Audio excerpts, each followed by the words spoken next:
Ter voorbereiding van die jaarlikse parlementsopening het ons 'n slag diep gaan duik in die burger se fotoargiewe. Deur die trommel swart en wit foto's so ver terug as 1966, die jaar wat Hendrik Verwoerd se laaste sou wees.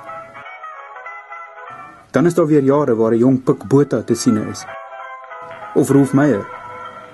Die praal van die hele gedoente is nogal konsekwent oor die dekades heen. Byna asof daar 'n vaste kwota skoonheid en norsheid is. Asof gemak voor die kamera en ongemak voor die kamera elke jaar in min of meer gelyke maat oor verrigtinge gestrooi word. Soms reën dit en modekykers het meer om na te let. Ander jare is daar so baie handskoene, dit lyk byna soos 'n mengsel tussen bouperseel en finishing school. Maar daar is iets hoogs kykbaar aan hierdie versigtige beelde van daardie pre-Facebook dae. Dit staan immers vir die beginne van soveel vergange eras.